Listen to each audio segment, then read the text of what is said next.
ওনার নাম হলো আহমদুল্লাহ সাহেব, সবাই তার নামে শায়েখ লেখে। বেটা যত বড় হুজুরই হোক না, আহমদুল্লাহ হই যা আহমদুল্লাহ।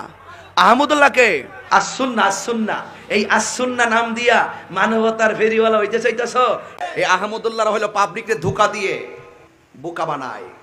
আহমদুল্লাহর গনার টাইম আমরা আছে। আমাকে অনেক সময় অনেকে অনেক বাজে কথা বলেন, কটু কথা বলেন, হজম করে চলে যায় যে আমার ভাই হয়তো ভুল করেছেন। আমি আবার তাকে পাল্টা বলতে গেলে অসুন্দর হবে, মানুষ ইসলাম সম্পর্কে ভুল ধারণা নেবে। আমি সবর করার চেষ্টা করি। আল্লাহ আমাদের সব ভাইকে সেরকম হওয়ার তৌফিক দান করুন। বিড়ালের গলায় ঘন্টা বাজানো, এটা তো আসলে যার তার কাজ না। ডক্টর আব্দুল্লাহ জাহাঙ্গীর রহমতুল্লাহ একটা কথা বলতেন, ইসলামী বিশ্ববিদ্যালয় কুষ্টিয়ার প্রফেসর ছিলেন, অনেক বড় আলেম ছিলেন, আপনারা অনেকে চিনেন।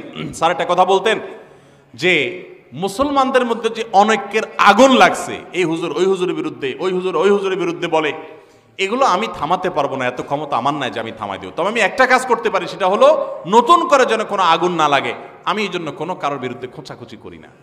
আমি আব্দুল্লাহ জাহাঙ্গীর রহমতুল্লাহ সেই বিষয়টাকে মাথায় রেখে কোরআন হাদিসের নির্দেশ দিকে তাকিয়ে আমি পারতপক্ষে আলহামদুলিল্লাহ আমি কোনো আলেমকে খোঁচাখুচি করি না। আপনারা শুনছেন কোনোদিন খোঁচাখুচি করতে? আলেমদের মধ্যে যারা মতবিরোধ করে, আরেকজনের পিছে লাগালাই করে, পাবলিকের সামনে একজন আরেকজনের বদনামিতে লিপ্ত, তারা জানে না যে তাদের পায়ের তলায় মাটি নাই। এই দেশে ইসলাম বিদ্বেষীরা ষড়যন্ত্র করে কত ভয়ঙ্কর গর্ত খুঁড়ে রেখেছে, এটা যদি তারা জানতো তাহলে এই কাদা ছড়াছড়ি বাদ দিয়া সেগুলোর বিরুদ্ধে তারা লাগতো। তারা প্রকৃত অবস্থা জানে না। যেই কোনো আলেম, যে কোনো ধার্মিক মানুষ, তিনি যদি পরস্পর দ্বন্দ্বে লিপ্ত হন, তাহলে বুঝতে হবে যে বড় বড় চ্যালেঞ্জগুলো সম্পর্কে তিনি জানেন না, সেজন্য তিনি এই ছোটখাটো বিষয়গুলো নিয়ে পড়ে আসেন। আমরা নিজেদের পিছনে লেগে আসি। শয়তান আমাদেরকে একজনের পিছনে একজনে লাগাই দিছে। আপনারা সাধারণ মানুষ হবে, আপনাদেরকে আমি একটা অনুরোধ করতে চাই, সেটা হলো হুজুররা যদি নিজেরা লাগালাগি করে, আল্লাহর হস্তে আপনারা ওই লাগালাগি করেন না, হুজুরদেরকে আপনারা অন্তত বয়কট করবেন। যে আমরা এই সমস্ত খোঁচাখুচি করা মানুষগুলোর সাথে নাই। এবং অনেক সাধারণ মানুষ আছে, এক হুজুরের ভক্ত হইয়া আরেক হুজুরের 14 গোষ্ঠী উদ্ধার করে, আছে না নেই? ফেসবুকে জেহাদ করে, দেখবেন জেহাদ, এটা হলো শয়তানের জেহাদ। যে এক হুজুরের পক্ষ হইয়া আরেক হুজুরের বিরুদ্ধে লেখা গালিগালাজ করতেছে। আপনার কে শিখাইছে?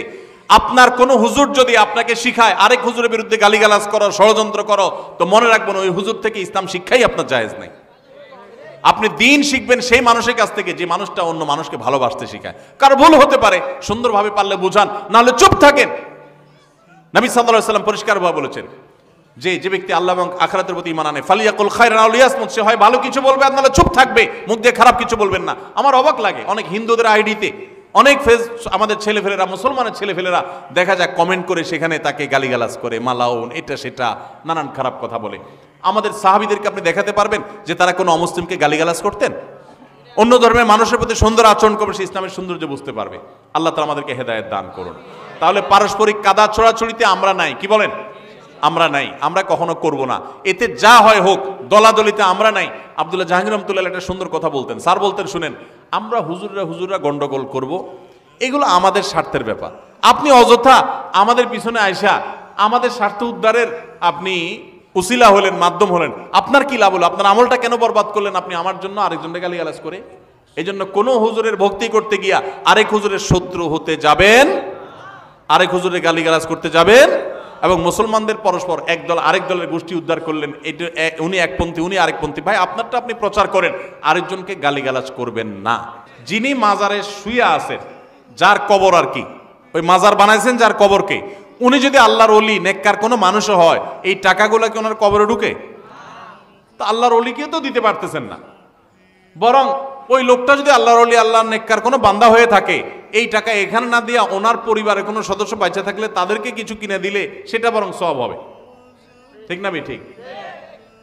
মনে রাখবেন, আমরা বাংলাদেশে মানুষ, হিন্দু ভাইদের সাথে আমাদের উঠা বসা অনেক বেশি। আমরা তাদের মধ্যে যে সমস্ত কালচার দেখি, এগুলো দেখে দেখে আমাদের মধ্যে চলে আসছে। এটার তো সেরকম একটা বিষয়। মাজার তো দানের কোনো জায়গা না ভাই। আপনারা মদিনায় গেছেন না?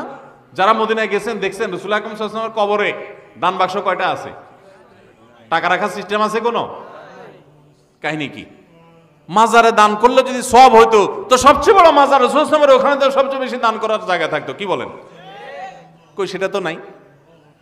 আর মাজারগুলো দেখবেন বেশিরভাগ, বিশেষ করে আপনার দেশে বড় বড় অনেক মাজার দেখবেন হাইওয়ের আশেপাশে, রেল স্টেশনের আশেপাশে, মানে যেখানে সেখানে পয়সা পড়বে ওখানে মাজার বেশি। বুঝেন না কথা? আল্লাহর যে নেককার বান্দারা আছে ওনাদের কবরকে যদি কেউ মাজার বানায় তারা অপরাধী, আল্লাহর নেককার বান্দারা অপরাধী না। অনেক নবী রাসূলের কবরকেও মানুষ এরকম মাজার বানায় শিরকে লিপ্ত, তারা অপরাধী, ওই নবী রাসূলের কোনো দোষ নাই। খবরদার, আমি ওই কবরের সাহিত্য নেককার কোনো মানুষ থাকলে তার সমালোচনা করতে পারবো না।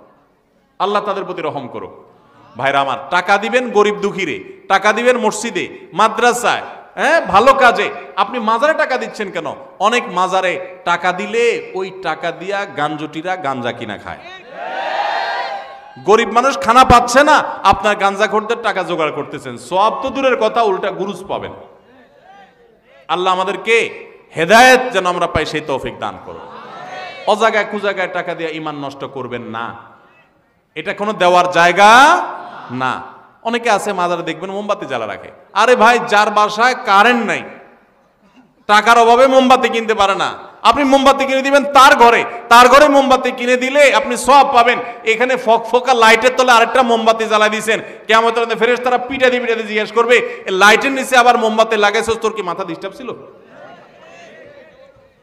এখানে কেন মোমবাতি লাগাইছস? ওই কবরে যদি আল্লাহর কোনো নেককার বান্দা শুয়ে থাকে, এই মোমবাতির আলো কি ওনার কবরে যাবে? ওনার উপকার আসলো তো একটা কথা ছিল। মোমবাতি বাক্সা ভর্তি ভর্তি দেন, যাদেরকে দেন মাজারে যেগুলো থাকে ওরা আবার ওই নিয়ে ওইভাবে আবার ওই দোকানে বেঁচে ফেলায়। আবার আপনি আয়না দেয়, আরেকজনে কিনে আয়না দেয়, আবার থুয়ে আসে, এক দুইটা জ্বালায় আর বাকি কত জ্বালাইতে পারে। তো ভণ্ডদের ভণ্ডামি, প্রতারকদের ব্যবসা আর গাঞ্জটিদের গাঞ্জা খাওয়ার ব্যবস্থা করে দিলে কিয়ামতের ময়দানে আল্লাহর কাঠগড়ায় কড়ায় গন্ডায় হিসাব দিতে হবে। টাকা এত বেশি হয়ে গেছে, বহু মানুষ না খায় আছে, বহু মানুষ কষ্ট করে, তাদেরকে দেন। আর আল্লাহর নেককার বান্দা, জীবিত বহুত আল্লাহর নেককার বান্দা আছে, তাদেরকে দেন। আমাদের স্বভাব হলো জীবিত থাকতে আমরা কদর করি না, মরার পরে কবরের উপরে যায় লাইট লাগাই।